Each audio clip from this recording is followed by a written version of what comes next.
Irish music is well known throughout the world. From Sydney to Buenos Aires, from London to New York, you can hear an Irish song, dance to a reel, and take a drop of Irish whiskey. It is a sad thing, though, to see an Irishman far from home who is too fond of his glass.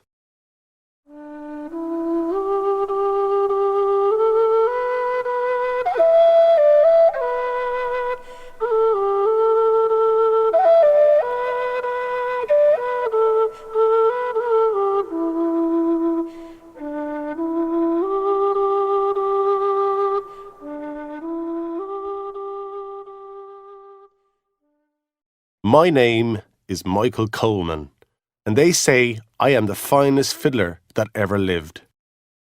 They say I put a twist to a tune. I add something to it that no one else can. I have never been sure of where the twist comes from. I play that way because it is the only way I know. I play because I have to. I do not know where it comes from or what it is going towards. My home is a small room in the South Bronx in New York, where the tall buildings shut out the sky. I don't understand the place at all. 2 of my nieces passed through the city last week on their way to look for work. We tried to talk about home, but I could not, nor about here either.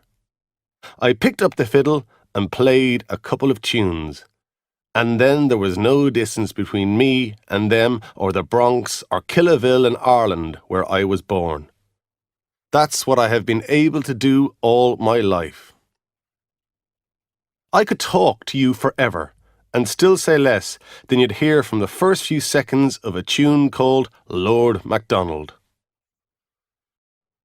It was a calm, bright summer evening. I got the fiddle back once again. I'd had to pawn it because I needed the money. Times were hard, as they have been for years. I remember the days when we musicians were paid a working man's weekly wage for half a morning in the recording studio. An Irish cop had hired me to play the fiddle at his daughter's birthday party. He had done well for himself since coming to the USA. Not only did he have money, he was also said to be honest. I spent the week before the party drinking to his honesty. A lot of money had been mentioned. It was a short walk to his house in good weather. As I went up the wide grey steps to the front door, there was an uneasy feeling in my stomach, the same anxious feeling I always have before I start to play. Some nights I sit up and play, and then I notice the sun has come up and is shining in the street outside. Then I find my face is wet with tears. Lord Mcdonald is the tune I play.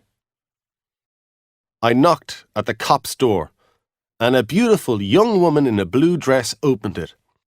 She looked at me with a face full of puzzlement. There were holes in the elbows of my jacket.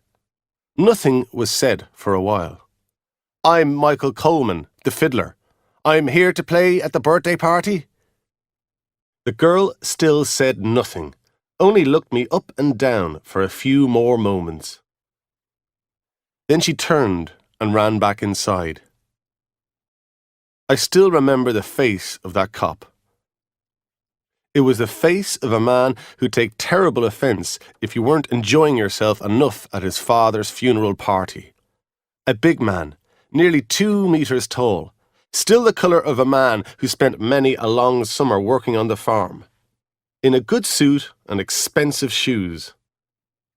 He had more of the American accent than he should have had. I could never manage that trick, although I'm not sure I missed much. The cop rushed across the hall and tried to catch me by the throat. I stepped to one side and he dropped his hands. His right hand was opening and closing. He couldn't keep it still. There was no sound in the neat and tidy evening street. He was so angry that his tongue hit his teeth as he spoke. "Well, Eamonn Coleman, the great fiddler, you dare to show your face here?" I didn't know what was annoying the man at all. My daughter's birthday was this day last week. I had 150 people waiting for you. Damn it. Where were you?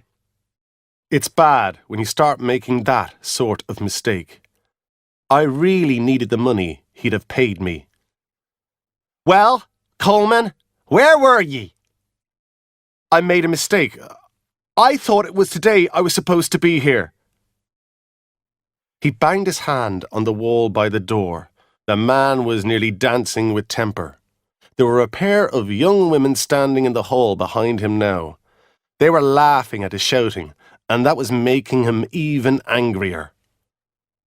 I'll tell you why you weren't here, Mickeen. It's because you were falling drunk around the South Bronx somewhere. I got plenty of warnings about you, but I didn't take them. Fool that I am. You yourself and your friends are a poor advertisement for us Irish, drinking and fighting and bringing our name down in front of the Americans. You think you're something, but you're nothing. I never aimed to be an advertisement for anyone, only myself. You may all be famous, but did any of you ever do anything to give us a good name? Did you? Did ye? On about the second, did ye, he hit me in the chest with his right hand and sent me rolling down the steps. I was on my feet before I reached the bottom one. I was always able to land on my feet. I didn't say anything to the cop. I never even said goodbye. It was a grand evening. There wasn't enough wind to move grass. I just walked off with the fiddle under my arm, safe. It cost people a lot more than their fare for the ship when they came over here. Some of them lost all sense of who they were. The cop wasn't the worst of them. A lot of them wouldn't let you near enough their house to be able to throw you off their steps. They'd be ashamed in case someone caught them listening to old Irish tunes like the Sligo Maid or the Kerryman's Daughter. The same people even tried to destroy their accent, cutting bits off it like a man trying to give a block of wood a new shape. At one time there was always a place for us, a place for those who made others dance. Maybe people don't want to be reminded about what they came from. Because they're frightened, they haven't moved as far away from it as they think they have. The fiddle was pawned again, and I was in a bar, a quiet bar, drinking whiskey. I learned to drink at those dances where you'd accidentally break a string on your fiddle if they weren't refilling your glass quickly enough. I used to take my whiskey with friends and laughter then. Now, I like to drink alone. The drink only makes me feel okay these days. Still, in bad times, okay is good. The twist, that's what they say I have. What I put into a tune that the others can't. You can't try to put the twist into your playing. It has to be part of it. Some days I think I know what the twist is. But I can never catch it, because it is inside me. It is what I am. The drinking, the way I could never stay in one place, the blackness I see in front of me some days, the dreams I have in the night, all there in my fiddle. Whatever it was that was wrong with me leaked out through my fingers, and they heard it as the twist. And sometimes I think I have nothing to do with it at all. When the first records were sold, 78s they were called, I saw men and women dancing and laughing and crying at the same time, at my playing. I'm a farmer's son from Killaville. How could it be me that did that? Maybe the fiddle wasn't the instrument at all. I heard there were men at home who wouldn't eat for a couple of days so they could buy those records. Men who knew me did that. We had come to America to record this Irish music to be sent back to Ireland for people there to buy, and yet we'll never see Ireland again. Things are wrong in this world, so they are. I was never too eager for work. That was well known around the place at home. All I wanted to do was walk the countryside and play music. Some men will kill for land, others will die for a woman. I lived for the music of the dance, fast and slow, sad and sweet. Everything else on the face of this earth was forgotten when I picked up a fiddle. The coldness of the city meant nothing to me when I was playing well. If I could hear the twist, it meant the life I was living was all right for me. I'd only just got back to Killaville from London when I came to the USA. Big cars and bright lights, a law against drinking, theatres full of girls singing and dancing, and dollars. You couldn't feel right in it unless you were born in it, and even then you might not. You'll always look back at the place you came from and think it was better. At home, we started with an innocent life, walking home from village dances across pale, wet fields, looking at birds on the moonlit lake, playing a tune across the water in the early morning with no other sound in the clear, cold air. But it was a false life. False because it wasn't right to let people live a life like that if they weren't going to be allowed to stay in it, if they were already marked to go someplace else. They didn't prepare us for New York or London, Boston or Manchester. There was bitterness and jealousy and hunger at home. That's true. I can't say it isn't. But is it fair to be punished with a slow death from a bleeding wound? I look at people's faces when they hear the names of tunes from home. The boys of Ballisadaire and the plains of Boyle, and I know they are dying inside. The night the cop threw me down the steps, I called at Seamus Anderson's house.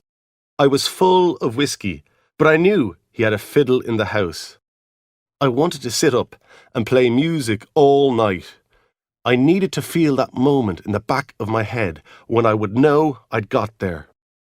And then it would disappear before I could catch it, and I would have to try and create it again. Seamus owned a bar. Like the cop, he lived in a good house in a good area. I managed to open the garden gate, although I couldn't see straight. But I could hear a tune in my head that would cure me if I was only allowed to play it. I never played a tune badly in my life. The drink would change everything around in my head, but I would still play the same as ever. The twist would always be there. I knocked on Seamus Anderson's door. There was light inside, but there was no answer. There were plenty of voices. A light came on in the hall, so I tried to concentrate and look sober. Seamus was a church-going man who was strongly opposed to drink, although that didn't stop him selling it. I held my breath and tried to force my eyes to look in the one place at the one time. All it did was make my head go round. I fell against the door. A woman's voice shouted, "Who's that at this hour of the night?" "Michael Coleman. Tell Seamus Michael Coleman is here to play a tune, to play Lord Mcdonald. Michael Coleman has landed from Killaville." "Wait there," she said, and walked away back into the house. I knew that if I didn't get into the light, something awful was going to happen. There was a lot of noise inside. It seemed a long while before she came back. "Seamus Anderson isn't home tonight. He's out of town." He had been out of town the last 5 times I'd been to the house. Still, he was a busy man, a businessman. I still felt bad, so I leaned against the door and hoped the black waves in front of my eyes would disappear. I could hear a man's voice inside the house. "Is Coleman gone? That man is nothing but trouble when he has drink in him." The voice could have been Seamus Anderson's, but I was not certain. I banged on the door and shouted for them to let me in. There was another voice, a harder one, with an unpleasant laugh. "Get out of here! Go on, get out of here!" And then to someone else, "You only have to lift him and he'll fall." In a narrow back street, me lying on a pile of rubbish, and a good number of rats. You'll always know rats because they sit up and look you straight in the eye to let you know that's how carefully they're watching you. I thought these were real rats, not the rats I see when I've had a couple of drinks. Lord Mcdonald was playing in my head. There was a cop walking towards me. I realised my nose had been bleeding for a while and the front of my jacket was covered in blood. The cop was cautiously tapping his stick against the inside of his left hand as he walked slowly towards me. I stood up and stepped out from the wall, into the light. "Officer, I was only taking a rest." They take drunks down to the police station and beat them unconscious, with sticks. Sometimes they kill them for the fun of it. "Christ, it's Michael Coleman. Michael Coleman, the great fiddle player. We've got a whole pile of your 78s at home. What are you doing here?" "If I knew that, I wouldn't have to drink." He smiled and put a hand under my elbow to stop me falling. "Good luck, Mr. Coleman. It's good to meet you. You're a great fiddler when you're playing." And he walked off, a good Irishman. The rats were still there, so they were real rats, not my rats. The night was lovely and warm, and there was nothing to be afraid of. The drink is like music. How can you explain it to someone who has not fallen in love with it? How it floods your head and pushes the blood 3 times faster through your body. The wonderful moment of the first one the morning after, when it starts to clear away the fear and anxiety it put there the night before. Drink makes the world a place of certainty, in every way. I remember the day I played Lord Mcdonald. I sat in a small recording studio in the South Bronx at midday. Played another tune for a couple of minutes and then it started. I played the whole of Lord Mcdonald just once and I could feel something running through me. Every second was like an hour, and the music was coming from a place so far back in myself that it was tearing me apart. I followed the music, chased the music, with colours going through my mind, and Killaville and my dead brother, and the man who taught me to play, and the end of all this, and the twist in myself, and green and brown. It was bringing me somewhere, and I finally got there. I walked away out from the studio when I finished, and 2 men from the record company came out into the street after me. One of them pulled a huge roll of dollars from a deep trouser pocket. "Here you are, Michael. A couple of $100 for a special performance. No one ever heard anything like that before." The sun was shining the way it does in New York in the summer. The rest of the musicians were sitting in the usual bar, talking about work and spending money. They didn't know then they'd never have that sort of money again. I tried to explain what had happened. My hand was shaking and the beer was spilling onto the floor. Sunshine was coming through the dark glass of the front window. Blue-coloured light with dust flying round in it. I had got there.